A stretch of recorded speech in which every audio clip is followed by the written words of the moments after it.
Секторот за внатрешни работишти поднесе кривична пријава против 83-годишниот ЈВ, 80-годишниот ВДЖ и 68-годишниот ТА, поранишни председатели и вработени во Сдруженијето на инвалиди на трудот сите од Штип, поради постоење основи на сомнение дека сториле продолжено кривично дело, злоупотреба на службената положба и овластување и продолжено кривично дело измама, придобивање кредит или друга погодност, како и против 44-годишниот ЗС од Штип, поради постоење основи на сомнение дека сторила продолжено кривично дело, измама, придобивање кредит или друга погодност. Првите тројца пријавени во периодот од септември 2012 година до октомври 2024 во својство на председатели на Сдруженијето на инвалиди на трудот Штип, дневниците кои четврто пријавената ЗС ги заработувала како секретар на Сдруженијето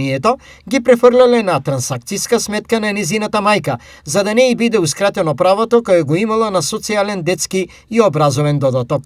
ЗС, со лажно прикажување на факти, го довела во заблуда и новиот председател на Сдруженијето дека има долг кој незината мајка и во име на Сдруженијето склучила договор за отстапување на побарување со незината мајка, а откако починала мајка и со незината ќерка склучила ист договор. Исто така, прво пријавениот и второ пријавената вршиле плаќања за себе и други лица за седници кои не биле одржувани, а исплаќале еднократна финансиска помош на лица на кои не им следувала таква помош. Трето пријавениот склучил договор за закуп на стамбен простор во периодот додека траел огласот за изнемување на стамбен простор, односно без да бидат разгледани сите поднесени барања. Тој во неколку наврати од службената сметка на својата трансакцијска сметка си исплатил парични средства, а извршил и незаконска исплата на парични средства на правно лице за наводно извршена угостителска дејност. Со овие дела, првите тројца пријавени го оштетиле буџетот на Сдруженијето во вкупен износ од